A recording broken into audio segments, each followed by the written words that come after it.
ሰላም ጤና ይስጥልን ተመልካቾቻችን፣ የአፍሪካ ሬኔሳንስ ቴሌቪዥን ዜናዎች ከዚህ በማስከተል ይቀርባሉ። በቅድሚያ ማረስተ ዜናዎቹ ነው። ኢትዮጵያ እስከ ዛሬ ተጠቀምበት የነበረው የተሽከርካሪ ታርጋ ኢቲ ኮድ ለግብጽ የተሰጠ ዓለም አቀፍ ኮድ እንደነበር ተገለጸ። በአፋር ክልል በረሃሌ ወረዳ የተከሰተውን ሰደድ እሳት ሙሉ በሙሉ ለመቆጣጠር አዳጋች እንደሆነበት የክልሉ መንግስት አስታወቀ። የአሜሪካው መከላከያ ሚኒስትር ፔት ሄግሴት በኢራን ላይ የቦምብ ዝናብ እናዘንባለን ሲሉ የሰነዘሩት ብርቱ ዛቻ ዓለም አቀፉን የፖለቲካ አየር እያናወጠው ይገኛል።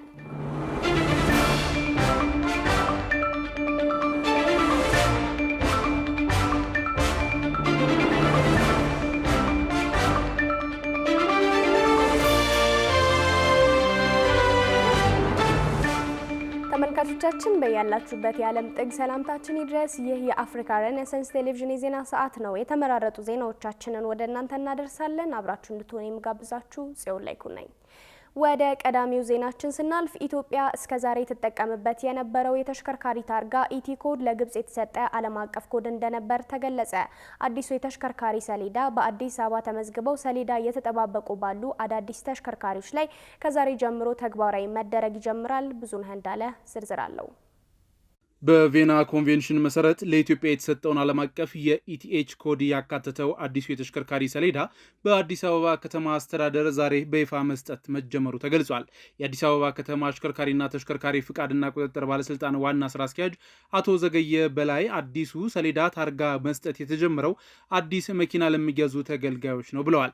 በኢትዮጵያ እስካሁን እየተጠቀምንበት የቆየነው ሰሌዳ ብዙ ጉድለቶች ያሉት፣ ቶሎ ቶሎ የሚበላሽና ተመሳሳይ ምርትም ይሰራበት የነበረ ነው። አዲሱ ሰሌዳ ይህንን ያስቀራል ብለዋል። አዲሱ ታርጋ ኢትዮጵያን የሚገልጹ ይዘቶች ያሉት ነው። አንድነትን የሚሰብክ ሰሌዳ እንዲሆን ነው የተሰራው ያሉት ዋና ስራ አስኪያጁ ሁለተኛ ተመሳሳይ ምርት እንዳይሰራ ተደርጎ የተሰራና ይህንን አዲሱን ታርጋ ለሚወስዱ የመደገፊያ ፓኬጅም የያዘ ነው። ሰሌዳው የራሱ ፊውቸሮች ያሉት ሲሆን ለሕግ ማስከበር የሚመቹ መኪና ላይ ወይም ተሽከርካሪ ላይ መታሰሩ ብቻ ሳይሆን ምን አይነት ተሽከርካሪ ነው፣ የዚያ ተሽከርካሪ ባለቤቱ ማን ነው የሚለውን ያካተተ እንደሆነም ተገልጿል። በአዲሱ ሰሌዳ የሆነ ጥፋት እያጠፋ ሰው በቀላሉ ሄዶ የሆነ ቦታ ሊደበቅ የሚችልበት እድል በጣም ጠባብ ይሆናል። ለዚህም ሲባል ሰሌዳው ላይ የቺፕ ወይም ደግሞ ቴክኖሎጂ እንዲሁም በተሽከርካሪው የፊት መስታወት ላይ ደግሞ የሪፋይድ መለያ ይገጠማል ብለዋል። ይህ አሰራር ከግምታዊ መረጃዎች ወጥቶ በየቀኑ የሚመዘገቡ መረጃዎችን በየሰከንዱ ወይም ሪል ታይም ዳታ በአንድ ክሊክ ለማወቅ የሚያስችል ሲሆን አንድ ተሽከርካሪ በሁለት ክልል በድጋሚ እንዳይመዘግብም ሲስተሙ ራሱ ብሎክ ያደርገዋል። ሌላኛው ደግሞ ዲዩሬቢሊቲ ወይም ደግሞ ረጅም ጊዜ ላይ አገልግሎት ሊሰጥ እንዲችል ሆኖ ታቅዶን የተሰራው ያሉት ኃላፊው ተሽከርካሪው የአገልግሎት ለውጥ በሚደረግበት ጊዜ የነበረውን ወጪ የአሁኑ አዲስ ሰሌዳ ያስቀራል ሲሉ ዋና ስራ አስኪያጁ ተናግረዋል። አዲሱ ሰሌዳ አዲስ ተሽከርካሪ ለሚገዙ ተገልጋዮች በአዲስ አበባ ከተማ 11 ቅርንጫፎች ከዛሬ ጀምሮ ይሰጣል። ከዚህ ቀደም ተመዝግበው ሰሌዳ በመጠባበቅ ላይ ለሚገኙ ተገልጋዮች የሰልፍ እንግልትንና የጊዜ መባከንን እንዳይኖር ቀደም ሲል በተመዘገቡበት ቀደም ተከተል መሰረት ከየቅርንጫፎቹ ስልክ እየተደወለላቸው መጥተው አገልግሎቱን እንዲወስዱ አቅጣጫም ተሰጥቷል። አዲሱን ታርጋ ለመውሰድ ከ1000 በላይ ሰዎች ተመዝግበዋል ያሉት ኃላፊው በአንጻሩ ግን አንድ ሰው ብቻ ከ100 በላይ ተሽከርካሪዎች ሊኖሩት ስለሚችሉ ተገልጋዮች አዲሱን ታርጋ እንዲወስዱ በሚወጣላቸው የጊዜ ሰሌዳ መሰረት እየተደወለ ይነገራቸዋል ብለዋል። የትራንስፖርትና ሎጂስቲክስ ሚኒስቴር የትራንስፖርት አገልግሎትና ቁጥጥር ዘርፍ አማካሪ አቶ አሰፋ አዲሱ ስለ አዲሱ ታርጋ እና ኢትዮጵያ ከዚህ ቀደም ስለምትጠቀመው ኮድ ሲያብራሩ ከዚህ በፊት የነበረው የኢትዮጵያ ሰሌዳ ኢቲ የሚል ነበር። ያ ኢቲ ዓለም አቀፍ የቬና ኮንቬንሽን መሰረት ደግሞ ለኢትዮጵያ የተሰጠ ሳይሆን ለግብጽ የተሰጠ ነው ብለዋል። አክለውም በዓለም አቀፍ ስምምነት መሰረት ለኢትዮጵያ የተሰጠው ኮድ ኢቲኤች የሚል ነው። አዲሱ ሰሌዳችንም ኢቲኤች የሚል ዓለም አቀፍ ኮድ የያዘ ነው ብለዋል። ዛሬ በአዲስ አበባ ከተማ መስጠት የተጀመረው የአዲሱ ሰሌዳ የግል ወይም የንግድ መገልገያ በነዳጅ የሚሰራ ከሆነ ዋጋው 56 ሺህ ብር ሲሆን የግል ወይም የንግድ መገልገያ ሆኖ በኤሌክትሪክ የተፈጥሮ ጋዝ የሚሰራ ከሆነ 44500 ብር እንደሆነ ታውቋል። ለህዝብ ታክሲ ትራንስፖርት ለነዳጅ 11700 ብር፣ ለኤሌክትሪክ ደግሞ 9400 ብር ክፍያ ተቆርጦለታል። ዝቅተኛ የዋጋን ተመን የተቆረጠለት ለባለ ሁለት እግር ወይም ሞተር ሳይክል ተሽከርካሪዎች ሲሆን ዋጋውም ለነዳጅ 4700 ብር እንዲሁም ለኤሌክትሪክ 3500 ብር መሆኑ ታውቋል። በአፋር ክልል በረሃሌ ወረዳ የተከሰተውን ሰደድ እሳት ሙሉ በሙሉ መቆጣጠር አዳጋች እንደሆነበት የክልሉ መንግስት አስታወቀ። አደጋው ከተከሰተበት ጊዜ አንስቶ የአካባቢው ማህበረሰብና የወረዳው አመራሮች በጋራ በመሆን እሳቱን ለመቆጣጠር ከፍተኛ ጥረት እያደረጉ ይገኛሉ። ስነፀሐይ ተስፋ ተጨማሪ አላት።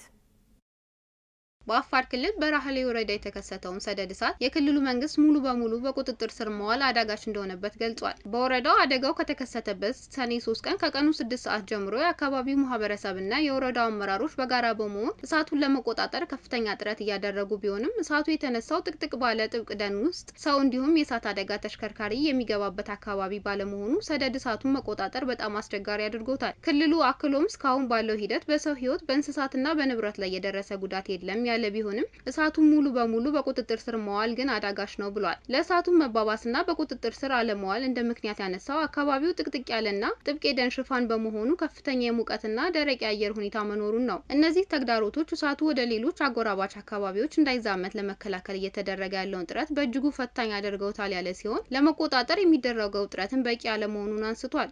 የሰደድ እሳቱን ለመቆጣጠር በረሃሌ ወረዳ ብቻ የሚደረገው ጥረት በቂ አይደለም ያለ ሲሆን የጎረቤት ወረዳዎች እንዲሁም ሌሎች የክልሉ የህብረተሰብ ክፍሎች በጋራ በመረባረብና በቅንጅት በመስራት አደጋውን እንዲከላከሉና እገዛ እንዲያደርጉለት ጥሪ አቅርቧል። አደጋውን ለመቀልበስ የሚያስችል የተቀናጀ የሰው ኃይል ድጋፍ አሁንም ወሳኝ በመሆኑ ሁሉም አካላት በኃላፊነት ስሜት እንዲረባረቡ ጥሪ አቅርቧል። በአካባቢው ያለውን ከፍተኛ የሙቀት መጠን ከግምት በማስገባት በደን ውስጥ በሚፈጠሩ የተፈጥሮ ግጭቶች የእሳት አደጋ ሊቀሰቀስ ስለሚችል ከፍተኛ ጥንቃቄ እንዲደረግ አሳስቧል። ክልሉ አክሎም በስፋት እየተከናወነ ካለው የንብ ማነብ ተግባር ጋር ተያይዞ የእሳት አደጋ ሊከሰት ስለሚችል አርሶና አርብቶ አደሩ እሳትን በሚጠቀምበት ወቅት ጥንቃቄ በተሞላበት መንገድ እንዲንቀሳቀስ በአጽንኦት ማሳሰቢያ ሰጥቷል። ሙቀቱና ሀሩሩ ያለበት ወቅት ስለሆነ መነሻው ፍትጌ ይሆናል ተብሎ የሚታሰበው ይህ ክስተት ይህ ዜና እስከተጠናቀረበት ጊዜ ድረስ ስለመንስኤው በግልጽ የታወቀ ነገር የለም።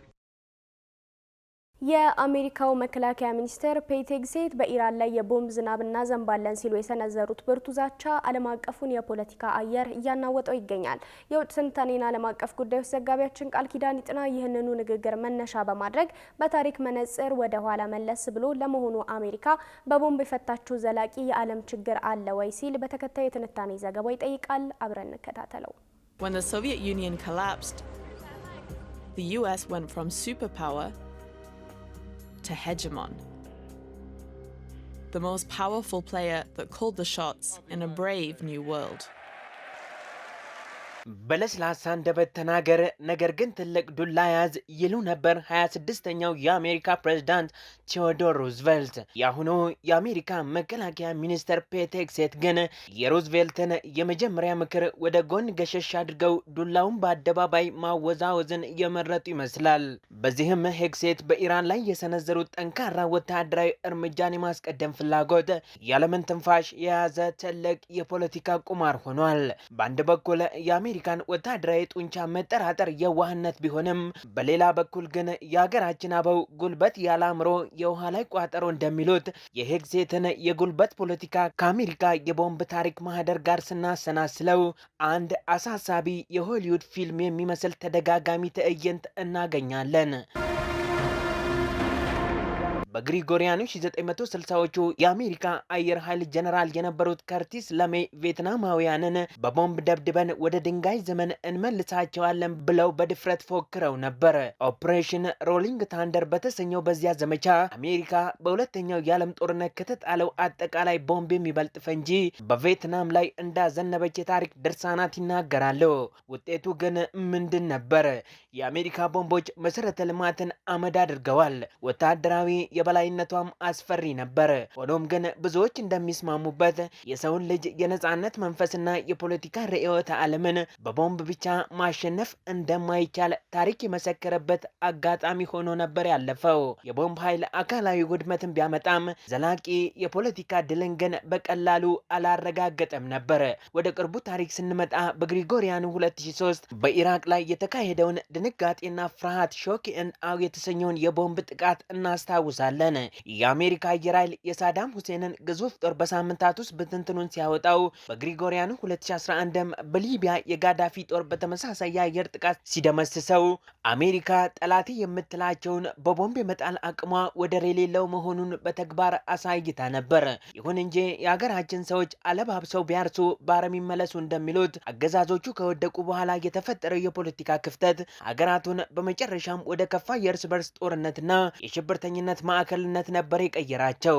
ዛሬስ ሄግሴት ይህንን የመካከለኛውን ምስራቅ የታሪክ አዙሪት ዘንግተውት ይሆን ወይስ የተለየና ንጹህ ወታደራዊ እርምጃ ሰርጂካል ስትራይክ አቅደዋል?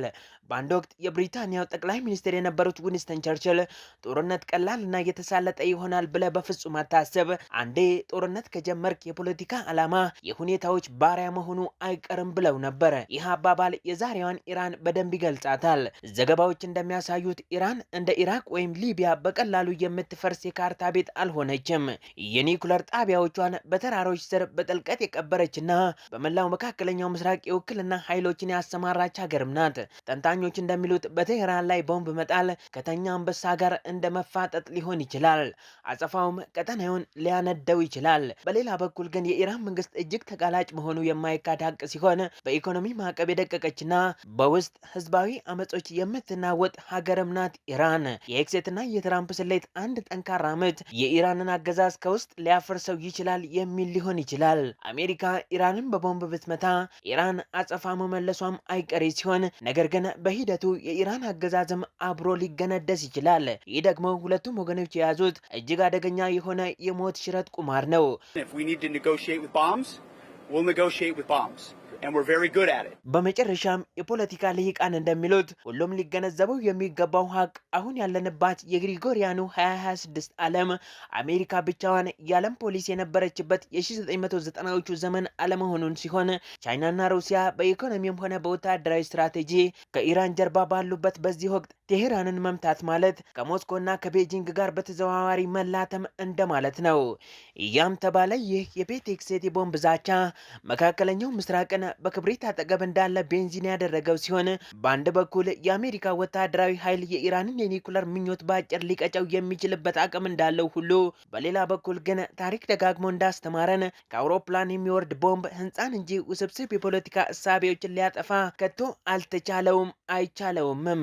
በዚህም ዓለም ትንፋሿን ውጣ እየተጠባበቀች ሲሆን ዲፕሎማሲ ያሸንፍ ይሆን ወይስ የሄግሴት ቦምብ አዲስና ማለቂያ የሌለውን ቀጠናዊ ጦርነት ይከፍት ይሆን ለሚለው የመላው ዓለም ጥያቄ ለጊዜው መልሱን የሚሰጠን ጊዜ ብቻ ነው። Donald Trump took to social media hinting at further attacks, saying Tehran was taking ተመልካቾቻችን አሁን ደግሞ ባለፉት 24 ሰዓታት የተፈጠሩ የምርጫ ጉዳዮችን ሰብሰብ አድርገን የምናቀርባቸው ይሆናል። የተመረጡ መረጃዎቻችንን ኢሳቅ እንድሪስ እንደሚከተለው ያቀርባቸዋል። የፌዴሪ ሕገ መንግስት አንቀጽ 38 የመምረጥ እና የመመረጥ መብትን ይደነግጋል። እኛም ዕለታዊ የምርጫ ነክ ጉዳዮች የሚቀርቡበት የዘገባ መሰናዷችንን አርትስ 38 ብለነዋል። ይህ የምርጫ ዘገባ በአርትስ ቴሌቪዥን የገቨርናንስ ዴስክ ተዘጋጅቶ የሚቀርብላችሁ ነው። እስካሁን በታወጁት የምርጫ ውጤቶች ብልጽግና ፓርቲ የተወዳደረባቸውን ወንበሮች በሙሉ ማሸነፉ ተገለጸ። የኢትዮጵያ ብሔራዊ ምርጫ ቦርድ የሰባተኛውን ጠቅላላ ሀገራዊ ምርጫ ከፊል ውጤት እወጃ ትናንት ሰኔ 3 ቀን 2018 ዓ.ም በሰጠው ጋዜጣዊ መግለጫ የሌሎች 22 የምርጫ ክልሎችን ውጤት አጽድቆ ይፋ አድርጓል። ቦርዱ ባወጣው በዚህ የሁለተኛ ዙር ከፊል ውጤት መሰረት ከተገለጹት ጠቅላላ 48 የምክር ቤት መቀመጫዎች መካከል ከአንዱ በስተቀር የብልጽግና ፓርቲ እጩዎች ያሸነፉ ሲሆን የኦጋዴን ብሔራዊ ነጻነት ግንባር ኦብነግ እጩ ደግሞ ሶማሌ ክልል ምክር ቤት አንድ ወንበር ማሸነፉ ታውቋል። ለሕዝብ ተወካዮች ምክር ቤት በጠቅላላው 10 የምርጫ ክልሎች ውጤት የተገለጸ ሲሆን 10ሩንም መቀመጫዎች በሙሉ የብልጽግና ፓርቲ እጩዎች አሸንፈዋል። በውጤት እወጃው ተቃዋሚ ፓርቲዎች ወይም የግል እጩዎች ለሕዝብ ተወካዮች ምክር ቤት ምንም መቀመጫ አላሸነፉም ነው የተባለው። ለክልል ምክር ቤቶች በጠቅላላው የ12 የክልል ምክር ቤት የምርጫ ክልሎች ውጤቶች ተነግረዋል። የክልል ምክር ቤት ምርጫዎች በየምርጫ ክልሉ ብዙ መቀመጫዎች ያሏቸው በመሆኑ በድምሩ የ38 መቀመጫዎች ውጤት የታወጀ ሲሆን ከነዚህም ውስጥ ብልጽግና ፓርቲ 37ቱን አሸንፏል። ብቸኛውን የተቃዋሚ ወንበር ያሸነፈው ኦብነግ ሲሆን በሶማሌ ክልል በደገሃቡር የምርጫ ክልል ነው። በሶማሌ ክልል ስር ካሉት 2 የምርጫ ክልሎች ውስጥ ለክልል ምክር ቤት ከተመደቡት 8 ወንበሮች መካከል 7ቱን ብልጽግና ሲያሸንፍ በደገሃቡር አንዱን ወንበር የኦጋዴን ግንባር እጩ የነበሩት አቶ መሐመድ ሐሰን ሁሴን ማሸነፋቸው ተጠቁሟል። ቀደም ሲል ቦርዱ ሰኔ 2 ቀን 2018 ዓ.ም ባወጀው የመጀመሪያ ዙር ከፊል ውጤት መግለጫው ለክልል ምክር ቤት ካጸደቃቸው የምርጫ ውጤቶች መካከል በ46ቱ ብልጽግና ፓርቲ ማሸነፉን እንዲሁም ለሕዝብ ተወካዮች ምክር ቤት ከተገለጹት 12 ወንበሮች መካከል በ11ዱ ብልጽግና ማሸነፉን መግለጹ የሚታወስ ነው። በ120 የምርጫ ክልሎች ላይ የቀረቡ ቅሬታዎች ምርመራ እየተደረገባቸው መሆኑን የኢትዮጵያ ብሔራዊ ምርጫ ቦርድ አስታወቀ። የቀረቡ ቅሬታዎችን ለማጣራት የቪዲዮ ወይም የምስል ማስረጃዎች ላይ ምርመራ እየተደረገ መሆኑን የኢትዮጵያ ብሔራዊ ምርጫ ቦርድ ሰብሳቢ መላትወርቅ ኃይሉ ትናንት ማምሻውን ለመገናኛ ብዙኃን በሰጡት ጋዜጣዊ መግለጫ ላይ ተናግረዋል። በፖለቲካ ፓርቲዎችና በግል እጩዎች በ120 የምርጫ ክልሎች ላይ የቀረቡ አቤቱታዎችንና ቅሬታዎች በሕግ ባለሙያዎች እየተጣራ መሆኑንም ነው ያስታወቁት። ስለዚህ በድምሩ ወደ 120 በሚሆኑ ምርጫ ክልሎች ላይ በፓርቲዎችና በግል እጩዎች ቅሬታ ቀርበዋል ማለት ነው። እንግዲህ ይህንን ቅሬታ እነዚህ በቦርዱ የተመደቡት የሕግ ባለሙያዎች የማጣራት ስራ እየሰሩ ነው። ሰነድ እየመረመሩ ነው። ምስክሮች እያስቀረቡ የምስክርነት ቃል እየተቀበሉ ነው። የመጡት ሰነዶች እንግዲህ የማስረጃ ሰነዶች ይሆናሉ። አንዳንዶቹ ቪዲዮዎች ይሆናሉ። እነሱንም እንግዲህ በማገናዘብ የራሳቸውን አስተያየት የሕጉን መሰረት በማድረግ ለቦርዱ ያቀርባሉ ማለት ነው። እንግዲህ የኢትዮጵያ ብሔራዊ ምርጫ ቦርድም ይሄንን መሰረት በማድረግ ውሳኔ ይሰጣል። በሕዝብ ተወካዮች ምክር ቤት ምርጫ 5 ለክልል ምክር ቤት ምርጫ 24 ቅሬታዎች የቀረቡና የተመዘገቡ ሲሆን ከዚህ ውጭ በሁለቱ ምክር ቤቶች በ91 የምርጫ ክልሎች ላይ አቤቱታ መቅረቡ ተገልጿል። በአጠቃላይ የ120 የምርጫ ክልሎች ውጤት በቅሬታ መመዝገቡን የተናገሩት ሰብሳቢዋ ምርመራ የሚያደርጉት ባለሙያዎች የቀረቡ የማስረጃ ሰነዶችን በጥንቃቄ ከመመርመር ባለፈ ምስክሮችን በአካል እያስቀረቡ የምስክርነት ቃል እየተቀበሉ ነው ብለዋል። አክለውም ቅሬታውን መሰረት በማድረግ በእነዚህ አካባቢዎች ላይ የሚሰጠው ውሳኔ አጠቃላይ የምርጫውን ውጤት በይፋ ለማረጋገጥ ወሳኝ መሆኑን ነው የጠቆሙት። ባለሙያዎቹ ጉዳዩን በጥንቃቄ በመገምገም የራሳቸውን የሕግ አስተያየትና የውሳኔ ሀሳብ ለቦርዱ የሚያቀርቡ ሲሆን ያንን መሰረት በማድረግ የመጨረሻ ውሳኔ ይሰጣል ተብሏል። ሙሉ በሙሉ ምርጫ በተደረገባቸው የምርጫ ክልሎች ሁሉ ውጤቱን በይፋ ማረጋገጥ የሚቻለው በእነዚህ የ120 የምርጫ ክልሎች ከቀረቡት ቅሬታዎች በአግባቡ ተመርምረው ውሳኔ ሲያገኙና ውጤታቸው ሲታወቅ ብቻ እንደሆነ ተመላክቷል። ስለዚህ እነዚህ ወደ አሁን ያልናቸው ወደ 120 የሚሆኑ ምርጫ ክልሎች እንግዲህ ውጤት መታወቅ አለበት። ይሄ ውጤት ታውቆ ነው ሙሉ በሙሉ በተደረገው ምርጫ በተደረገባቸው ምርጫ ክልሎች ሁሉ ውጤቱን በይፋ ማረጋገጥ የሚቻለው። ስለዚህ እነዚህን 120 ምርጫ ክልሎች ላይ ያሉትን ቅሬታዎች በአግባቡ መርምሮ ወቅቱን ጠብቆ ውሳኔ የሚሰጥበትና ይፋ የሚሆንበት ይሆናል ማለት ነው። ኦፌኮ 7ኛው ሀገር አቀፍ ምርጫ ዘላቂ ሰላምና ዴሞክራሲን ማምጣት አይችልም ሲል ገለጸ። የኦሮሞ ፌዴራላዊ ኮንግረስ ኦፌኮ ሰኔ 3 ቀን 2018 ዓ.ም ባወጣው መግለጫ ግንቦት 24 ቀን 2018 ዓ.ም የተካሄደው 7ኛው ሀገር አቀፍ ምርጫ ነጻ፣ ፍትሐዊና ሁሉን አቀፍ እንዳልነበር ገልጿል። ፓርቲው ከምርጫው በፊት ጦርነቶች እንዲቆሙ፣ የፖለቲካ እስረኞች እንዲፈቱ፣ የተዘጉ የፓርቲ ጽህፈት ቤቶች እንዲከፈቱና ገለልተኛ የምርጫ ቦርድ መቋቋሙን ጨምሮ የተለያዩ ቅድመ ሁኔታዎችን ማቅረቡን ጠቅሶ መንግስት እነዚህን ጥያቄዎች ሳይፈጽም ምርጫውን ማካሄዱን ተችቷል። ኦፌኮ በተለይ በኦሮሚያና በአማራ ክልሎች ያለው የጸጥታ ችግር፣ የትግራይ ክልል ከምርጫ ውጭ መቆየት፣ በአንዳንድ አካባቢዎች በመራጮች ላይ የደረሰ ማስፈራራትና በተቃዋሚ ፓርቲ ተወካዮች ላይ የተፈጸመ ጫና የምርጫውን ተአማኒነት እንዳዳከመው አስታውቋል። ፓርቲው በተጨማሪም የአፍሪካ ህብረትና የኢጋድ ታዛቢዎች ያወጡትን ቅድመ ሪፖርት በመተቸት የታዛቢዎቹ ተሳትፎ ውስን እንደነበር ገልጿል። እንዲሁም የአውሮፓ ህብረት በርቀት ሆኖ የሰጠውን ማስተያየት ተችቷል። በመግለጫው ማጠቃለያ ኦፌኮ የኢትዮጵያ ፖለቲካዊ ችግሮች በነጻና ፍትሐዊ ያልሆነ ምርጫ ሊፈቱ እንደማይችሉ በመግለጽ ግጭቶች እንዲቆሙ፣ የፖለቲካ እስረኞች እንዲፈቱና ሁሉን አቀፍ ብሔራዊ ውይይት እንዲካሄድ ለመንግስት፣ ለኢትዮጵያ ህዝብና ለዓለም አቀፉ ማህበረሰብ ጥሪ አቅርበዋል። ህብረተሰቡ በመገናኛ ብዙኃን ላይ የሚኖረውን ቅሬታ የሚያቀርብበት በ7 ቋንቋዎች አገልግሎት የሚሰጥ ድረገጽ ይፋ ተደረገ። የኢትዮጵያ መገናኛ ብዙኃን ምክር ቤት ከጀርመኑ GIZ ኢትዮጵያ ጋር በመተባበር ማህበረሰቡ በመገናኛ ብዙኃን በሚቀርቡ ዝግጅቶች ላይ የሚስተዋሉ የስነ ምግባር ጥሰቶችን የሚጠቁምበት ድረገጽ ማዘጋጀታቸውን ይፋ አድርገዋል። ተጨማሪ አለን። የኢትዮጵያ መገናኛ ብዙሃን ምክር ቤት ከጀርመኑ ጂአይዜድ ኢትዮጵያ ጋር በመተባበር የሚዲያ ዘርፉን አሰራር ለማዘመንና ህዝባዊ ተሳትፎን ለማሳደግ ያለመ አዲስ የዲጂታል ቴክኖሎጂ ሽግግር ማከናወኑን ይፋ አድርጓል። በ7 ቋንቋዎች የተዘጋጀው ይህ አዲሱ ድረገጽ ህዝቡ በመገናኛ ብዙሃን ላይ የሚያነሳቸውን ቅሬታዎች ለመቀበል በአግባቡ ለማጣራት እንዲሁም ለመፍታት የሚያስችል አሰራር መዘርጋቱን የተነገረው የኢትዮጵያ መገናኛ ብዙሃን ምክር ቤት ሰብሳቢ አቶ አማረ አረጋዊ የምክር ቤቱ ዋና ዓላማ ህዝቡ በመገናኛ ብዙሃን ላይ የሚያነሳቸውን ቅሬታዎች በአግባቡ ማጣራትና መፍታት ነው ያሉ ሲሆን ይህ አዲስ ድረገጽ የህዝብ ቅሬታዎች በቀጥታ እንዲመዘገቡና አሰራሩ በግልጽ እንዲከወን ያደርጋል ብለዋል። ሚዲያ ካውንስሉ የተቋቋመበት ዓላማ የፕሬስ ነጻነትን ለድርድር ሳይቀር ግን ደግሞ ስነ ምግባር ያለው ሚዲያ በኢትዮጵያ እንዲፈጠር ነው። በዚህ ጉዳይ ላይ ቅሬታ ካለው ደግሞ ቅሬታ የሚሰማ አካልም አለው። ሚዲያ ካውንስሉ በአንድ በኩል ስራ አስፈጻሚ አካል አለው፣ በአንድ በኩል ደግሞ የግልግል ዳኝነት የሚባል ቅሬታ የሚሰማ አካል አለው። ፕላስ ደግሞ በየ2 ዓመቱ ጉባኤ ምናምን ስናካሄድ ደግሞ ጉባኤውን ይመራል እና ቅሬታ የሚቀርበው የግድ በአካል ሳይሆን ኦንላይንም ሊያቀርብ እንደሚችል ምን ቅሬታ ቀረበ ምን ተወሰንም በኦንላይን እንዲከታተለው ፕላስ ደግሞ ስህተት የሚባለው ህጉ ፕሬስ ፍሪደምስ ምን ይላል አላማው ሁሉም ነገር ብቻ ስለ ሚዲያ ሰርች እያደረገ ሞባይል ላይ ህዝብም ይሁን ሚዲያውም ራሱም ይሁን መንግስትም ይሁን መጽሐፍ ማንበብ የለበትም ምናምን የለበትም ኦንላይን ሁሉም ነገር እንዲያገኝ ነው። የቅሬታውን ውጤት በኦንላይን ማግኘት ይችላል፣ ማቅረብም ይችላል። ለመሆኑ የተጣሰው ህግ ምንድነው የሚለው ነገር ከፈለገ ደግሞ እዛ ጋር ሁሉም ነገር ይጫንለታል። ቅሬታውን የሚቀበለው ሚዲያው ሳይሆን የእንባ ጠባቂና የግልግል ዳኝነት አካል እንደሆነም ነው ሰብሳቢው የተናገሩት። የግልግል ዳኝነት ምን ያለ ነው? ሚዲያው አይደለም ዳኛው። ከሚዲያ ውጭ 19 አባላት ያሉበት ነው። ከዳኞች ማህበር አለ፣ ከዩኒቨርሲቲ አለ፣ ከፓርላማም ተወካይ አለ፣ ከሌሎች ማህበራትም ሆኖ እነሱ የሚዳኙ ነው። የህግ ባለሙያዎችም ያሉበት ናቸው። ኃላፊነት የሚሰማቸው ብዙ ድርጅቶች አባላት የሚሆኑበት ነው። ስለዚህ ስለሆነ ቅሬታ ለማቅረብ አሁን ለምሳሌ በሀገራችን ያለው አንዳንድ ችግር ጋዜጠኛ ጠፋ ተብሎ የት እንደሄደ ሳይታወቅ ታሰረ እንሰማለን። ፍርድ ቤትም ቀረበ የሚባልም ሳንሰማበት አለ። ይሄን መቅረቱ ለህዝብ የሚጠቅማል፣ ለመንግስት የሚጠቅማል።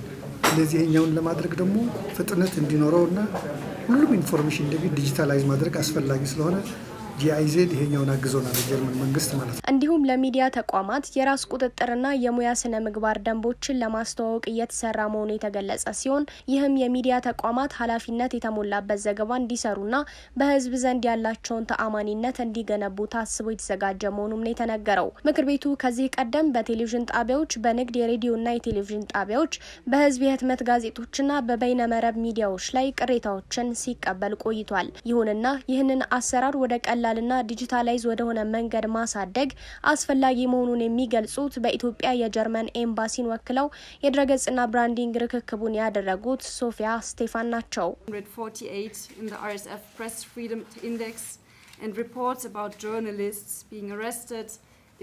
በኢትዮጵያ የሚዲያ ነጻነት ቀላል ስራ አይደለም። ቁጥሮቹን ሁላችንም እናውቃቸዋለን። ኢትዮጵያ በፕሬስ ነጻነት መረጃ ጠቋሚ ኢንዴክስ ላይ 148ኛ ደረጃ ላይ ትገኛለች። ይህም የሚዲያ ባለሙያዎች መታሰር፣ መደናገጥና መጥፋት በተደጋጋሚ የሚከሰት መሆኑን ያሳያል። ከ2021 ጀምሮ ኢትዮጵያ በኢትዮጵያ ሚዲያ ካውንስል እና በፕሬስ ቅሬታ ኮሚሽኑ አማካኝነት እንዲህ አይነት ዘዴ ነበራት። ሆኖም ላለፉት 5 ዓመታት ይህ ዘዴ በህዝብ ዘንድ በስፋት ሳይታይ ቆይቷል። ብዙ ዜጎች መኖሩን አያውቁም ነበር ወይም ለመጠቀም ተቸግረዋል። በዚህም ምክንያት ባለፉት 5 ዓመታት አንድም ቅሬታ አልቀረበም ነበር። እናም የኢትዮጵያ መገናኛ ብዙሃን ምክር ቤት ከጀርመን መንግስት የልማት ድጋፍ ጋር ወይም ጂአይዜድ ጋር በመተባበር ይህንን ችግር ለመቅረፍ መወሰኑ በጣም ጥሩ ዜና እንደሆነ ይሰማኛል። ውጤቶቹም በራሳቸው ይናገራሉ።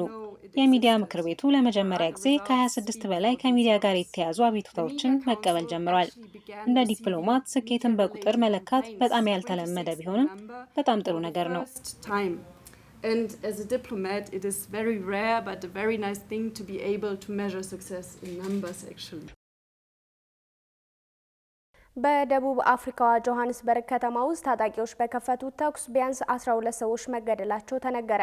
ክሊቭላንድ በተባለው የከተማዋ አካባቢ ማክሰኞ ምሽት በተፈጸመ ጥቃት ከሞቱት በተጨማሪ ሌሎች 9 ሰዎች የቆሰሉ ሲሆን የጥቃቱ ፈጻሚዎችን ለመያዝ አሰሳ እያካሄደ መሆኑን የሀገሪቱ ፖሊስ ገልጿል። ኤፍራታ ይስራ አለም ተጨማሪ አላት። ደቡብ አፍሪካ በዓለም ላይ ከፍተኛ ቁጥር ያለው ግድያ ከሚፈጸምባቸው ሀገራት ማዕከል አንዷ ስትሆን በአማካኝ በቀን ወደ 60 የሚጠጉ ሰዎችም ይገደሉባታል። ይህም በዋነኝነት ከድህነት፣ ከማህበራዊ ኢፍትሐዊነት፣ ከህገወጥ የጦር መሳሪያ ዝውውርና ከተደራጀ የወንጀል ቡድኖች ወይም ጋንግ ጋር የተያያዘ ነው። እነዚህ ግድያዎቹ በሀገር ውስጥ ባሉ ጥቂት አካባቢዎች ላይ ከፍተኛ ትኩረትን ያደረጉ ናቸውም ይባላል። ባሳለፍነው ማክሰኞም በደቡብ አፍሪካዋ ጆሃንስበርግ ከተማ ውስጥ ታጣቂዎቹ በከፈቱት ተኩስ ቢያንስ 12 ሰዎች መገደላቸውን የሀገሪቱ ፖሊስ አስታውቋል። ክሊቭላንድ በተባለው የከተማው አካባቢ ማክሰኞ ምሽት በተፈጸመ ጥቃት ከሞቱት በተጨማሪ ሌሎች 9 ሰዎች የቆሰሉ ሲሆን የጥቃቱ ፈጻሚዎቹን ለመያዝ አሰሳ እያካሄደ መሆኑን የሀገሪቷ ፖሊስ ገልጿል። ፖሊስ ባወጣው መግለጫ እንዳለው ከ10 በላይ ጥቃቱን ፈጽመዋል ተብለው የሚጠረጠሩ ሰዎች በመኪና መጥተው በአካባቢው ከሚገኝ ነዳጅ ማደያ አጠገብ ከወረዱ በኋላ ተኩስ እንደከፈቱም ተነግሯል። የጥቃቱ ፈጻሚ ተጠርጣሪዎቹ ህገወጥ ወደ ሆነ የመኖሪያ አካባቢ በመግባት እየተዘዋወሩ በተለያዩ ቦታዎች ላይ በነዋሪዎችና በአካባቢው ማህበረሰብ አባላት ላይ ተኩስ ከፍተው ጉዳት ካደረሱ በኋላ በመጡበት መኪና ከቦታው ተሰውረዋል ሲል በፖሊስ መግለጫው ተመላክቷል። ህገወጥ የመኖሪያ አካባቢዎች ውስጥ በጦር መሳሪያ የሚፈጸሙ ጥቃቶች በከፍተኛ ሁኔታ በተደጋጋሚ የሚከሰት ሲሆን አንዳንድ ጊዜም በወሮበላ ቡድኖችና በግለሰብ ጸብ ምክንያት ያጋጥማል ተብሏል። ጥቃቱ የተፈጸመበት አካባቢ የፖሊስ ጣቢያ ማክሰኞ ምሽት 5 ሰዓት ገደማ ተኩስ እየተካሄደ መሆኑን የሚገልጽ ሪፖርት ከፖሊስ መኮንኖቹ እንደደረሰው ገልጾ ጥቃቱን ተከትሎ የአደጋ ጊዜ የህክምና አገልግሎት የሚሰጡ ባለሙያዎችን የተጎዱ ሰዎችን ለማከም ወደ ስፍራው ተልከው እንደነበረም ተገልጿል። ፖሊስ እንዳለው 8 ወንዶችና 3 ሴቶች በጥቃት ስፍራ እንዳሉ መሞታቸውንና አንደኛው ግለሰብ በደረሰበት ጉዳት ሆስፒታል ከገባ በኋላ ህይወቱ አልፏል ተብሏል። በተጨማሪም ቢያንስ ሌሎች 9 ሰዎች በጥይት ቆስለው ህክምና እንዲያገኙ ወደ ተለያዩ የህክምና ተቋማት መወሰዳቸውም ተነግሯል። ለበርካታ ሰዎች ሞትና ጉዳት ምክንያት ለሆነው ጥቃት ምክንያቱ ምን እንደሆነ እስካሁን የታወቀ ነገር እንደሌለ እና ይህም የተካሄደ ያለው ምርመራ አካል መሆኑን በፖሊስ መግለጫ ተጠቅሷል። ባለፈው ዓመት እዛው ጆሃንስበርግ ውስጥ በአንድ መጠጥ ቤት ላይ በተመሳይ በተከሰተ ተኩስ 9 ሰዎች በጅምላ ተገድለዋል ተብሏል። የሀገሪቷ የጦር መሳሪያ ባለቤቶች ማህበር የተገኘው መረጃ እንደሚያመለክተው በደቡብ አፍሪካ ውስጥ ወደ 3 ሚሊዮን የሚደርሱ ህጋዊ የጦር መሳሪያዎች የሚገኙ ሲሆን ቢያንስ ተመሳሳይ ቁጥር ያላቸው ህገወጥ የጦር መሳሪያዎችም እንዳሉም ተነግሯል። ክቡራትና ክቡራን ተመልካቾቻችን አሁንም የአፍሪካ ሬኔሳንስ ቴሌቪዥን ዜናዎች እንደቀጠሉ ናቸው። ወደ ቀጣዮቹ ጉዳዮቻችን ከመሻገራችን በፊት ይፋ የማህበራዊ ገጾቻችንን እናስታውሳችሁ ወደድን። በቴሌቪዥን ስርጭት ያለፋችሁ ፕሮግራሞቻችንን ከ1.8 ሚሊዮን በላይ ሰብስክራይበሮች ባሉት አርትስ ቲቪ ወርልድ የዩቲዩብ ገጻችን በኩል ልትከታተሉን ትችላላችሁ። በተጨማሪም በርካታ ተከታዮችን ባፈራንባቸው በፌስቡክ፣ በቀድሞ ትዊተርና በአሁኑ ኤክስ እንዲሁም በቲክቶክና ኢንስታግራም ገጾቻችን በኩል ቤተሰብ መሆን ትችላላችሁ። ከቆይታ በኋላ ዛሬ ምሽት የሚጀመረውን የዓለም ዋንጫ ተጠባቂ የመክፈቻ ፍልሚያ ጨምሮ የተመረጡ ስፖርታዊ መረጃዎችን ወደ እናንተ እናደርሳለን። ይጠብቁን። ህጻናት ላይ አካላዊ ቅጣት መፈጸም በጉርምስናቸው ወቅት አደገኛ ባህሪ እንዲያሳዩ ሊያደርግ እንደሚችል ተገለጸ። በትምህርት ውጤታቸው ላይም ተጽዕኖ እንደሚያሳድር አንድ ጥናት አመላክቷል። ሩሃ ግርማ ተጨማሪ አላት። በዓለማችን ላይ የተለያዩ ሀገራት ውስጥ የሚኖሩ ወላጆች ልጆቻቸው ጥሩ ስነ ምግባር ያላቸው፣ ራሳቸውን፣ ቤተሰባቸውን እንዲሁም ሀገራቸውን የሚጠቅሙ ዜጎች እንዲሆኑ ይፈልጋሉ። ይህም እንዲሳካ ማንኛውም ወላጅ ልጁን የሚያሳድግበት የራሱ የሆነ አካሄድ አለው። በአንዳንድ ሀገራት ወላጆች ልጆቻቸውን በስነ ምግባር ኮትኩቶ ለማሳደግ አካላዊ ቅጣት አስፈላጊ ነው ብለው ያምናሉ።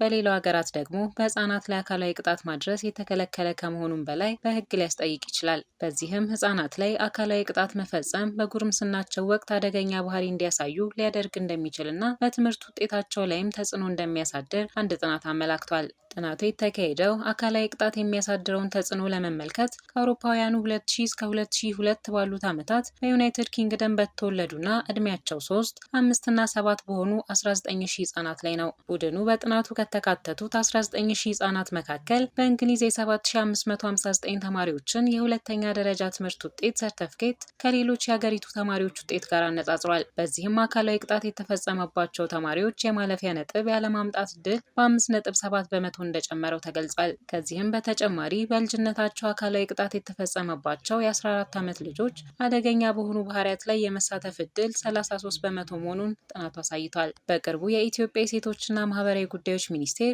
የህፃናትን መብትና ደህንነትን በአንድ ማዕቀፍ ስር የሚያጠናክር አዲስ የህፃናት ህግ ረቂቅ ማጠናቀቁን አስታውቋል። የረቂቁ ዋነኛ ትኩረት በህፃናት ላይ የሚፈጸሙ ማናቸውም አይነት አካላዊና ስነልቦናዊ ቅጣቶች ፍጹም የተከለከሉ መሆናቸውን በአንቀጽ 47 ስር የሰፈረው ይህ ድንጋጌ ቅጣቱ ቀላል ወይም ከባድ በሚል ሳይለይ ህፃኑ ላይ ህመም ወይም ምቾት ማጣት የሚያስከትል ማንኛውም እርምጃ በህግ እንደሚያስቀጣ በግልጽ ያስቀምጣል። ወላጆች የመንግስት ጣልቃ ገብነት የቤተሰብን ድንበር ያፈርሳል የሚል ቅሬታ ቢያቀርቡም ሚኒስቴሩ ግን በኃይል ፋንታ አዎንታዊ የዲሲፕሊን ዘዴዎችና የምክር አገልግሎት ተግባራዊ እንዲሆን ጥሪ አቅርቧል። ልጆችን በአካላዊ ቅጣት ከማሳደግ ይልቅ ትክክለኛውን የስነ ምግባር አካሄድ በማሳየት ማሳደግ ልጆች በወጣትነት ዘመናቸው ጥሩ ስነ ምግባር የተላበሱ ዜጎች እንዲሆኑ የሚያስችል መሆኑን ጥናቱ ያመለክታል። የአልሁዳ ፋይናንስ ማዕከል በኢትዮጵያ በወለድ አልባ የባንክና ፋይናንስ ስርዓት ላይ ያተኮረ የሙያ ስልጠና ማዘጋጀቱን ይፋ አደረገ። በዱባይ የሚገኘው የአልሁዳ የኢስላማዊ ባንኪንግና ኢኮኖሚክስ ማዕከል ለኢትዮጵያ የፋይናንስ ዘርፍ ባለሙያዎች በወለድ አልባ የባንክና ፋይናንስ ስርዓት ላይ ያተኮረ ነፃ የሙያ ማሳደጊያ ስልጠና ሊሰጥ መሆኑን ይፋ አድርጓል። ይህ ስልጠና ከሐምሌ 15 ጀምሮ እስከ ነሐሴ 3 ቀን 2018 ዓ.ም ድረስ በቨርቹዋል መንገድ የሚካሄድ ሲሆን ዓላማውን በኢትዮጵያ የፋይናንስ ዘርፍ ውስጥ ያሉ ባለሙያዎችን አቅም በመገንባት ዘርፉን በዓለም አቀፍ ደረጃ ተወዳዳሪና ቀጣይነት ያለው እንዲሆን ማድረግ እንደሆነ የአልሁዳ ሲአይቢ ዋና ስራ አስፈጻሚ አቶ መሐመድ ዙባይር ሞጋል ገልጸዋል። ዋና ስራ አስፈጻሚው እንደገለጹት ኢትዮጵያ በወለድ አልባ ፋይናንስ ዘርፍ እጅግ ተስፋ ሰጪ ገበያ ያላት ያሉ ሲሆን ወለድ አልባ የባንክ አገልግሎት የፋይናንስ አማራጭ ብቻ ሳይሆን የፋይናንስ አካታችነትን፣ ኢኮኖሚያዊ መረጋጋትንና ዘላቂ ልማትን የሚያጎለብት የተሟላ ስርዓት ነው ብለዋል።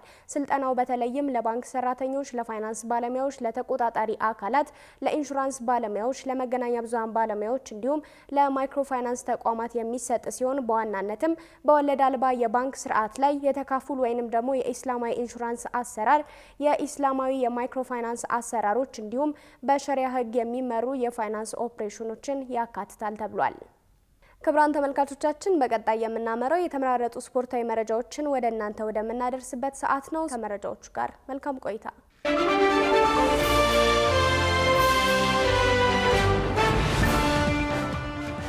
አመሰግናለሁ ጽዮን። ተመልካቾች መረጃዎቻችንን ከሀገር ውስጥ እናስቀድማለን።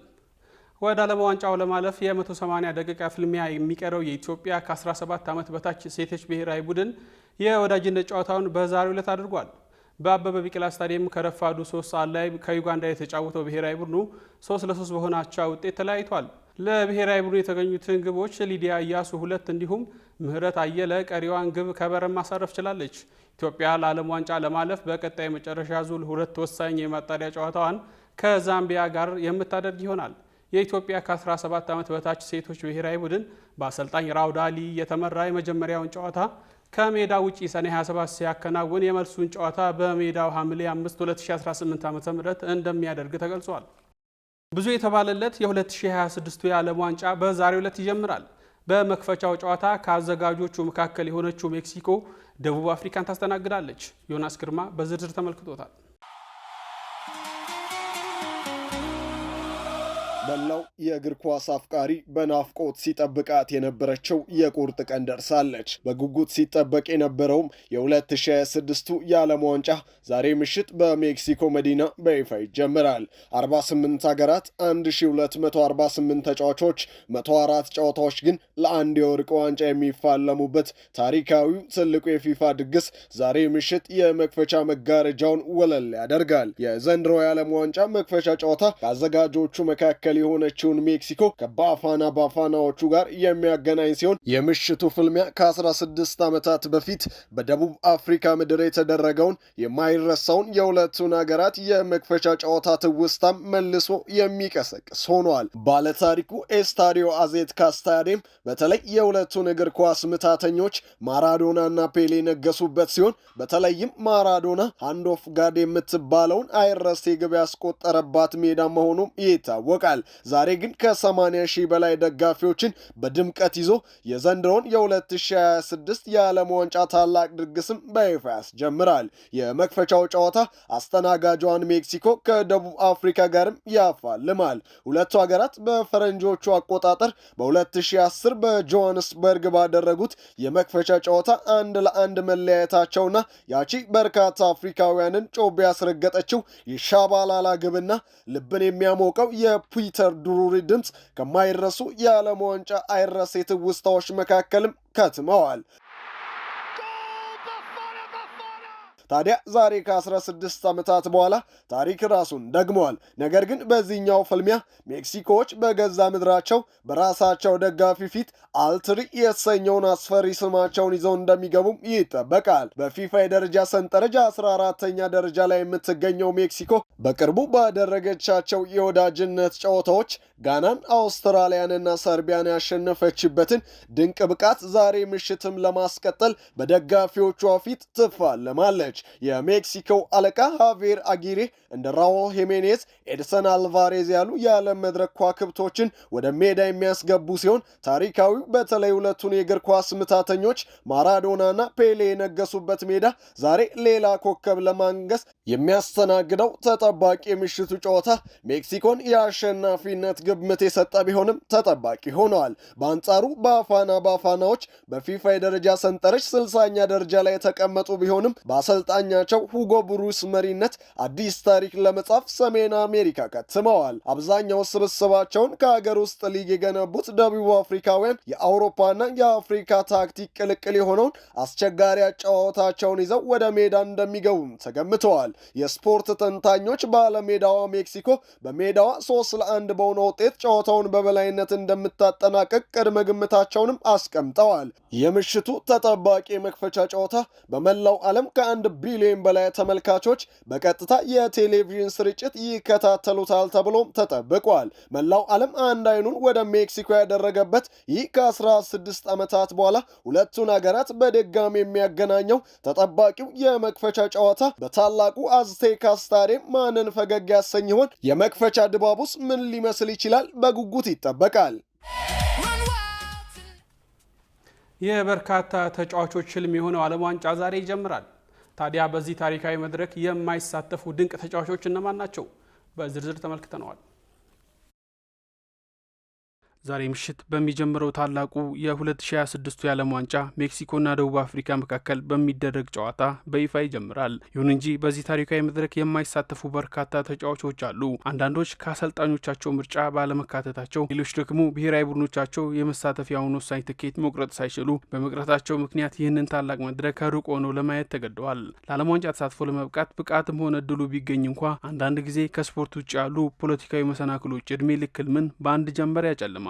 ለዚህ ትልቅ ማሳያ የሚሆነው ሶማሊያዊ ዳኛ ኦመር አርታን የገጠመው ክስተት ሲሆን ልክ እንደ ተጫዋቾቹ ሁሉ ይህን ታላቅ መድረክ እንዲዳኝ ቢመረጥም በዜግነቱ ምክንያት በደረሰበት የቪዛና የጉዞ እገዳ ሳቢያ አሜሪካ ከደረሰ በኋላ ውድድሩ የሚካሄድበት ስፍራን ሳይረግጥ ተሸኝቶ እንዲመለስ ተደርጓል። በተጨማሪም ደግሞ ለውድድሩ የሚሆኑ የወዳጅነት ጨዋታዎችን እያደረጉ ሳለ ድንገት በደረሰባቸው የጡንቻና የጉልበት ጉዳት ምክንያት በስተመጨረሻው ሰዓት ከውድድሩ ዝርዝር ውጭ የሆኑ ተጫዋቾችም ጥቂት አይደሉም። የመጀመሪያ ኮከብ የፒኤስጂ ክንፍ ተጫዋች የሆነው ክራቫስኬሊያ ነው። በዓለም እግር ኳስ ውስጥ ካሉ ምርጥ ድሪብለሮችና የግብ ዕድል ፈጣሪዎች መካከል አንዱ ቢሆኑም ውልደቱ ግን በታሪክ አንድም ጊዜ ዓለም ዋንጫ ላይ ተሳትፋ በማታውቀው ጆርጂያ ነው። ጆርጂያ በዓለም ዋንጫ ማጣሪያ ምድብ ከስፔን፣ ቱርክ በመቀጠል 3ኛ ደረጃን ይዛ በማጠናቀቋ የአውሮፓ ቻምፒዮንስ ሊግ አሸናፊውንና የዓመቱ ምርጥ ተጫዋች ክብርን የተጎናጸፈውን ኪቪቺ ክራቫስኬሊያን የዘንድሮ የዓለም ዋንጫ ህልምን ልታሳካለት አልቻለችም። ሁለተኛው ተጫዋች በአሁኑ ወቅት ምናልባትም የሊቨርፑል ምርጡ ተጫዋች ሆኖ ብቅ ያለው ዶሚኒክ ሶቦዝላይ ሲሆን ሶቦዝላይ በሜዳው ላይ በየትኛውም ቦታ መጫወት አቅም ያለው ተጫዋች ነው። ሀገሩ ሃንጋሪ ግን በምድቧ የመጨረሻ ጨዋታ በአይርላንድ ሽንፈት ስለገጠማት ለአውሮፓ ማጣሪያ ፕሌይኦፍ ሳትበቃ ቀርታለች። በሶስተኛ ደረጃ ላይ የሚገኘው ከእንግሊዝ ፕሪሚየር ሊግ ውስጥ ካሉ ምርጥ አማካዮች አንዱ የሆነው ሳንድሮ ቶናሊ ነው። ኒውካስል ለአውሮፓ መድረክ ሳይሰለፍ መቅረቱን ተከትሎ ይህ የ26 ዓመቱ ተጫዋች በዚህ ክረምት ክለብን ሊለቅ እንደሚችልና የዝውውር ዋጋውም እስከ $100 ሚሊዮን ሊደርስ እንደሚችል ቢነገርም ሀገሩ ጣሊያን ግን በታሪኳ ለመጀመሪያ ጊዜ በተከታታይ ለሶስተኛ ጊዜ ለዓለም ዋንጫ ሳታልፍ በመቅረቷ ወደ ሰሜን አሜሪካ የመጓዝ እድል ሳያገኝ ቀርቷል። በተጨማሪም በጣሊያን በኩል ግብ ጠባቂው ጆን ሉጂ ዶናሩማ፣ የኢንተር ሚላኑ ተከላካይ ሊሳንድሮ ባስቶኒ ይገኙበታል። በተጨማሪም በጣሊያን ሴሪኤ እና በቱርክ ሱፐር ሊግ ከፍተኛ ጎል አስቆጣሪ በመሆን ድንቅ ብቃቱን ያሳየው ናይጄሪያዊ ቪክቶር ኦስማሄን ነው። የናይጄሪያ ብሔራዊ ቡድን ዋና አሰልጣኝ ኤሪክ ቼል እንደ አውሮፓውያን አቆጣጠር በ2025 በነበረው ዓለም ዋንጫ ማጣሪያ ወቅት ኦስማሄን በዓለም ላይ ምርጡ አጥቂ ነው ሲሉ ቢያደንቁትም ናይጄሪያ ግን ለ2026 የዓለም ዋንጫ ሳትበቃ በመቅረቷ በተከታታይ ለሁለተኛ ጊዜ ውድድሩ ያመለጣ ሲሆን ስማይንም የገፈቱ ቀማሽ ሆኗል። በሌላ በኩል ደግሞ ብሪያን ምቤሞ ይገኝበታል። ባለፈው ክረምት በ95 ሚሊዮን ዶላር ከብሬትፎርድ ወደ ማንቸስተር ዩናይትድ ከተዘዋወረ በኋላ 11 ግቦችን በማስቆጠር አስደናቂ የመጀመሪያ ውድድር ዘመንን አሳልፏል። ይሁን እንጂ ሀገሩ ካሜሩን በአፍሪካ ዞን በነበረው ማጣሪያ ውስጥ ማለፍ ባለመቻሏ ይህን አጥቂ ለተከታታይ በሁለተኛ የዓለም ዋንጫው ላይ የመሳተፍ እድሉን አጥቷል። ክቡራትና ክቡራን ተመልካቾቻችን በእኔ በኩል ያስኳቸው ስፖርታዊ መረጃዎችን አጠናቅቄያለሁ። ከመረጃዎቹ ጋር ሷሊ መሐመድ ቆይታ አድርጌያለሁ። መልካም ቆይታ።